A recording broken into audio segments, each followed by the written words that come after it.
اگر شہید ہونا ہے تو آ جاؤ، اگر میں بھاگ جاؤں تو مجھے جٹ نہ کہنا۔ جنہوں نے رشوت کھائی ہوتی ہے وہ شہید نہیں ہوتے۔ یہ آخری الفاظ تھے فیصل ہنج کے۔ گجرات کے اندر 17 گھنٹے رہنے والا پولیس مقابلہ جس میں فیصل ہنج نے پولیس کو للکارا۔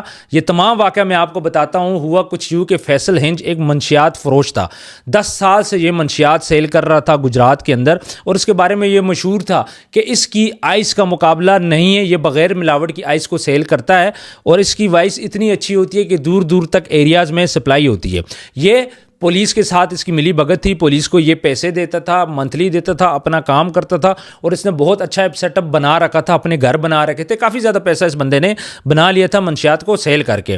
آج سے 2 ماہ پہلے CIA کی ٹیم نے فیصل ہنج کے ڈیرے پہ چھاپا مارا، اور وہاں پہ انہوں نے ایک مفرور تھا، ان کو اطلاع ملی تھی کہ یہاں پہ ایک مفرور چھپا ہوا ہے جس کو وہ گرفتار کرنا چاہ رہے تھے۔ جمیل عرف جیلا اس مفرور کا نام تھا اور لاہور کا یہ مفرور تھا۔ جیسے ہی انہوں نے ڈیرے پہ حملہ کیا تو فیصل ہنج نے آگے سے پولیس کے اوپر فائرنگ کی، اور انہوں نے خود بھی بھاگ گیا وہاں سے، اور جمیل عرف جیلا کو بھی اس نے وہاں سے بھگا دیا، جس کے بعد اس پہ دہشت گردی کا پرچہ دے دیا گیا۔ CIA کو اور پولیس کو اس بات کا بڑا غصہ تھا کہ اس بندے کی حرکت دیکھیں کہ یہ بندہ اشتہاری کو اپنے پاس رکھ بھی رہا ہے اور اس کے بعد وہ اس کو بھگا بھی رہا ہے۔ اب وہ اس طاق میں تھے۔ تو ہوتا کچھ یوں ہے کہ صداقت نامی ایک اور منشیات فروش ہے جو فیصل ہنج کا نام لے کے اب آئس بیچنے لگ گیا تھا، اس کا نام استعمال کرتا تھا۔ چونکہ اس کی آئس کی اتنی کوالٹی اچھی نہیں تھی تو فیصل ہنج اس کو یہ بات بولتا تھا کہ تم نے میرا نام استعمال نہیں کرنا، بار بار اس کو یہ بات بولتا تھا۔ پھر اس طرح ہوا کہ ایک دن صداقت اور فیصل ہنج کے درمیان فائرنگ چل رہی تھی، ایک دوسرے کو مارنے کی کوشش کی جا رہی ہے، پولیس کو اطلاع ملتی ہے تو پولیس وہاں پہ آتی ہے، اور جیسے ہی وہاں پہ پولیس آتی ہے تو پولیس کے 2 اہلکار وہاں پہ ان کو گولیاں لگتی ہے، جس میں ایک طارق عزیز نامی اہلکار ہے جو کہ وہاں پہ شہید ہو جاتا ہے، اور عامر شہزاد نامی اہلکار جس کو 2 گولیاں لگتی ہیں جس میں ایک گولی اس کے سینے پہ لگتی ہے۔ وہاں سے یہ فیصل ہنج بھاگ جاتا ہے، اور فیصل ہنج یہ بات بولتا ہے کہ بھائی یہ جو گولی ہے میں نے نہیں چلائی، اور واقعی پتہ بھی نہیں چلتا کہ یہ گولی کس نے چلائی ہے۔ آیا یہ فیصل ہنج کی گولی سے بندہ مرا ہے یا صداقت کی گولی سے مرا ہے، خیر اس بات کا پتہ نہیں چلتا۔ پولیس کیا کرتی ہے کہ وہاں سے بندے لے کے اپنی چلی جاتی ہے، لاش بھی وہاں سے لے جاتی ہے، اپنا زخمی اہلکار بھی لے کے وہ وہاں سے چلے جاتے ہیں۔ چونکہ پولیس والے اس مقابلے کے لیے تیار نہیں تھے، یہ ان ایکسپیکٹڈ تھا۔ اگر ایکسپیکٹڈ ہوتا تو پولیس اپنے طریقے سے آتی، ان کو اچانک کال کی، وہ اچانک آگے تھے وہاں پہ، اور آگے سے مقابلہ چل رہا تھا اور پولیس والے کو گولی لگ گئی تھی۔ اب پولیس کو اس بات کا غصہ تھا، واپس آ کے انہوں نے اپنے سینئرز کو یہ بات بتائی کہ ہمارے ساتھ یہ سارا واقعہ ہو چکا ہے۔ تو نیکسٹ ڈے پولیس وہاں پہ جاتی ہے، اور پولیس وہاں پہ جا کے اس کی جو گاڑی جلا دیتے ہیں، اس کا ٹریکٹر جلا دیتے ہیں، اس کا جو گھر ہے اس کو مسمار کر دیتے ہیں۔ اس کے علاوہ اس کی 80 سے زائد بھینسیں تھی، تو وہ جو اس کی بھینسیں وہ بھی ساتھ لے کے چلے جاتے ہیں۔ جیسے ہی فیصل ہنج کو یہ بات پتہ چلتی ہے، فیصل ہنج واپس آتا ہے، اس کے بعد وہ مسجد میں اعلان کراتا ہے کہ بھائی میں واپس آ گیا ہوں، آپ نے اگر آنا ہے تو آپ آ جاؤ۔ پولیس کو وہ للکارتا ہے اور وہاں پہ یہ باتیں بولتا ہے کہ بھائی میں واپس آ چکا ہوں، آپ نے اگر شہید ہونا ہے تو آپ آ جاؤ، اور اس میں بولتا ہے کہ جو بندے رشوت رہتے ہیں وہ شہید نہیں ہوتے۔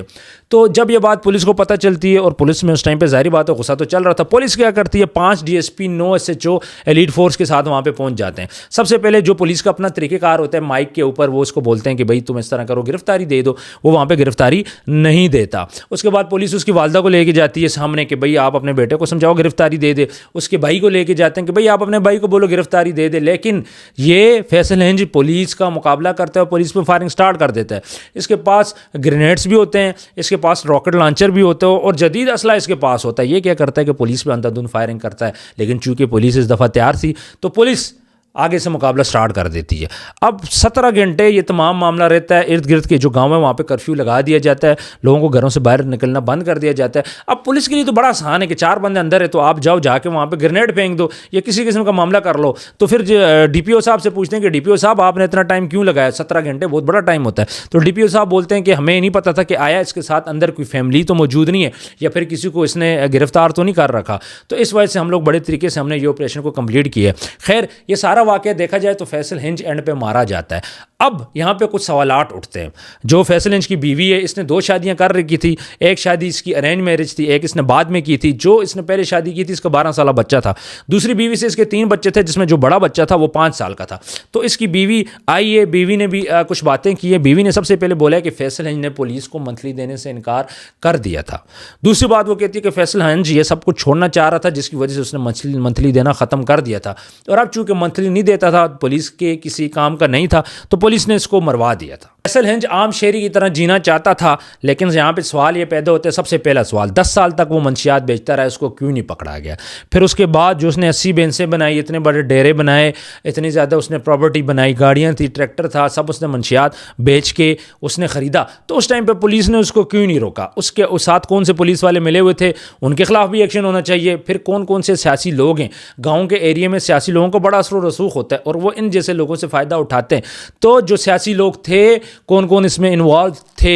10 سال ایک بندہ منشیات بیچتا ہے، آپ اس کو نہیں پکڑتے، آپ کو منتھلی دینے بند کرتے تو آپ اس کو پکڑ لیتے ہو۔ یہاں پہ یہ جو کچے کے ڈاکو ہیں وہ والا معاملہ یہاں پہ ہوا ہے۔ یہ بندہ جب تک پولیس کے ساتھ سیٹ تھا، اس کی سیٹنگ تھی، یہ تب تک چلتا رہا۔ بعد میں اس کا اتنا دماغ خراب ہو گیا کہ یہ پولیس والوں کو کچھ بھی نہیں سمجھتا تھا۔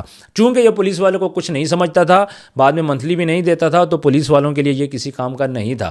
پولیس وہی کام اس سے کرواتی ہے جس میں پولیس کو فائدہ ہو، تو یہاں پہ پولیس کو فائدہ نہیں تھا تو پولیس نے اس کو مروا دیے۔ اب پولیس کیا کرے گی؟ کسی اور بندے کو آگے لے آئے گی، وہ بندہ وہاں پہ منشیات بیچے گا، اس سے پولیس منتھلی لے گی۔ یہ ایک طریقہ، یہ ایک سسٹم ہے پولیس والوں کے پیسے کھانے کا، جو کہ بہت بری طرح اس دفعہ ایکسپوز ہو چکا ہے۔ اور جہاں تک بات کی جائے، کچھ وہاں پہ پولیس میں ایسے سپاہی بھی ہیں، کچھ پولیس میں ایسے اہلکار بھی ہیں جو شہید ہونا جانتے ہیں۔ تمام پولیس بری نہیں ہے، یہ جو طارق عزیز شہید ہوا ہے، اور اس کے علاوہ یہ جو عامر شہزاد نے اپنے سینے پہ گولی کھائی ہے، یہ کوئی مذاق نہیں ہے۔ پولیس کے اندر جب بھرتی ہوتی ہے تو بہت سے پولیس والے یہ جذبہ لے کے بھرتی ہوتے ہیں کہ ہم نے یہاں سے شہادت لینی ہے، ہم نے جرائم کی دنیا کو روکنا ہے، لیکن بعد میں سسٹم ایسا ہوتا ہے کہ وہ آہستہ آہستہ سسٹم کے اندر ڈھہ جاتے ہیں۔ لیکن یہ پولیس والا جو بیچارہ شہید ہو گیا، جو بیچارہ زخمی ہو گیا، ان کی ذمہ داری کس پہ عائد ہوتی ہے؟ وہاں پہ گاؤں والے احتجاج کر رہے ہیں، کیونکہ جو فیصل ہنج اس کا ایک بہت بڑا سسٹم تھا، بہت سے گھروں کو وہ چلاتا تھا، لیکن منشیات بیچ کے وہ چلاتا تھا۔ اتنا بڑا کرمنل وہ بن چکا تھا کہ راکٹ لانچر، گرنیڈ اس کے پاس تھے، جدید اسلحہ اس کے پاس تھا، اور اس کے بعد وہ پولیس کو سمجھتا ہی کچھ نہیں تھا۔ وہ یہ سمجھتا تھا کہ یہ جو پولیس والے جن کو میں کھلا پلا رہا ہوں، ان کو میں پیسہ دیتا رہوں گا اور ان کو میں اسی طرح ذلیل کرتا رہوں گا ہر موڑ پہ۔ سی آئی اے نے اس کے گھر پہ آپریشن کیا، اس کے بعد بھی اس کو پکڑ نہیں پائے۔ یہاں پہ جب وہ بھاگ گیا تھا، اس کی بہادری دیکھیں، وہ واپس آیا اور آ کے اس نے پولیس کو للکارا ہے کہ یہ جو پولیس ہے مجھ سے رشوت لیتی ہے، مجھ سے پیسے کھاتی ہے، اور آج یہ میرے ہاتھ پہ کیسے میرے اوپر یہ ڈاکہ ڈال سکتی ہے؟ تو پولیس والوں کو اس نے بولا بھی ہے کہ جو رشوت لیتے ہیں بھجن وہ شہید نہیں ہوتے۔ یہ بات اس نے بڑی کلیئر بولی ہے، اور یہ ہم سب کے لیے سبق ہے، ہم سب کو اس بات سے سیکھنا چاہیے۔ اب معاملہ آگے چل رہا ہے، کچھ مزید چیزیں اس میں اوپن ہو رہی ہیں، جس طرح اس کی بیوی آئی، اس نے انٹرویو دیا کہ بھائی میرا جو شوہر تھا وہ سب کو چھوڑ چکا تھا، وہ کام انسان بننے جا رہا تھا، پولیس والے اس کو بننے نہیں دے رہے تھے۔ خیر اس بات میں صداقت بھی ہے، یہاں پہ اس طرح ہوتا ہے، یہ جو جرم ہے یا پھر یہ مجرم ہے، یہ خود کریٹ کیا جاتا ہے، اس کو بنایا جاتا ہے، اور جب یہ مجرم بن جاتا ہے، بن جانے کے بعد اس سے فائدہ اٹھایا جاتا ہے، اور جب یہ کسی فائدے کا نہیں رہتا تو اس کو مروا دیا جاتا ہے۔ آپ کہیں پہ بھی دیکھ لیں، بڑے بڑے بدماش آئے، بڑے بڑے جرائم پیشہ افراد آئے ہیں، لیکن ایک چیز ہم نے سیکھی ہے کہ جو بندہ بھی منشیات بیچتا ہے، کسی کا گھر خراب کرتا ہے، یا وہ خود مارا جاتا ہے یا پھر اس کے ہاتھ سے کوئی مارا جاتا ہے۔ تو منشیات فروش کا انجام یہی ہوتا ہے۔ منشیات فروش وہ جو کئی ماؤں کے بچے خراب کر دیتا ہے، کئی ماؤں کی گودیں اجاڑ دیتا ہے، نشہ جو انسان کو تباہ کر دیتا ہے، اور سلو آئس کا نشہ جو اتنا گندا نشہ ہے، جو بندہ بھی اس کا یوز ٹو ہوتا ہے، اس جو لعنت ہے، جو بھی اس کو یوز کرتا ہے، اس کے بعد اس کی حالت بہت خراب ہوتی ہے، اور آہستہ آہستہ اس کا جو جسم ہے وہ گلتا رہتا ہے۔ آئس پی کے اتنی زیادہ نیند آتی ہے، آپ کسی کام کے نہیں رہتے، کچھ ٹائم کے بعد لگاتار یوز کرنے کے بعد آپ اس کے عادی بن جاتے ہو۔ پھر اینڈ سٹیج یہ آتی ہے کہ آپ کے جسم سے، آپ کی ہڈیوں سے گوشت علیحدہ ہونا شروع ہوتا ہے، اور اس کے بعد آپ موت کی طرف منہ کے منہ میں چلے جاتے ہو۔ تو یہ جو سارا واقعہ ہے جس میں آپ کی کوکین آ گئی، ہیروئن آ گئی، اس میں آپ کی آئس آ گئی، تو یہ تمام جو تھا نشہ یہ اس ایریے میں بکتا تھا، اور بڑی تعداد میں بکتا تھا۔ آخر گجرات کے ایریے میں، جو کہ اسلام آباد لاہور سے اتنا دور نہیں ہے، اتنا بڑی منشیات کہاں سے آئی، کیسے وہاں پہ پہنچتی ہے؟ اگر وہ پشاور سے آتی ہے تو وہ گزر کے پہنچتی ہے، اس کے علاوہ لاہور سے آتی ہے تو پھر درمیان میں کئی ناکے لگتے ہیں، کئی ڈسٹرکٹ چینج ہوتے ہیں۔